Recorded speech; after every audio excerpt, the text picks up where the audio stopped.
Hey everybody, this is Tanner Steed. This is a Patreon exclusive quick tip. I just rolled out of bed and I'm starting to uh, paint this figure in a landscape, and I'm so excited to share with you this quick tip. Generally, I like to use Liquin. If you haven't seen the video, the correct way to use Liquin, make sure you watch that first. Liquin is a fast dry medium that allows me to paint all day long, wet into wet, which I love to paint. That's the beauty of oil. Getting nice soft edges, beautiful transitions, wet into wet. But then the next day, generally, if you're painting thin enough, the paint is dry. Okay, I love when the paint is dry in the morning and then it's wet all day long.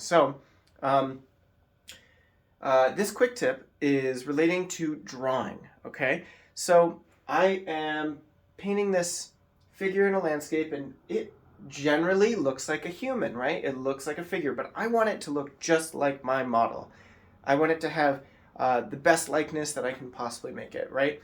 So in order to do so, I need to draw as I go. That's the quick tip. So rather than just assuming that all of my, or rather than starting with a drawing stage, and making sure that everything is the perfect proportions and taking many, many days to do the drawing, I like to lay down paint and test out color harmonies and get those broad relationships, and then I draw as I go. And because I'm using Liquin today, the paint is dry in most places where the paint isn't too thick, and what I've done is I've actually almost started the process over.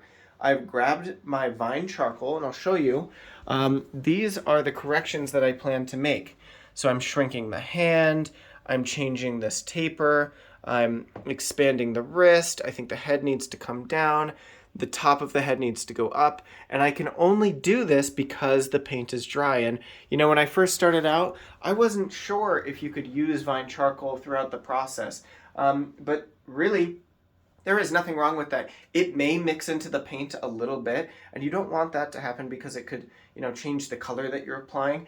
But when you're just testing out the drawing and changing it as you go, this is totally valid, and such a good way to continue the drawing process. And it's, for me, when I am first walking into the studio, I'm a little tired, I have my cup of coffee, and I'm just slowly getting ready to, I'm essentially making a map for the trajectory of the day. And this is just me planning out what I'm going to work on during the day. So I'd highly recommend doing this. If you're using Liquin and you are starting with a dry painting, why not go back to the initial drawing stage and slowly but surely reach for a likeness. So hope you enjoyed this. If you have any questions, make sure to comment. I'm here for you guys. Thanks for being here. I really appreciate it. All right, see you in the next quick tip.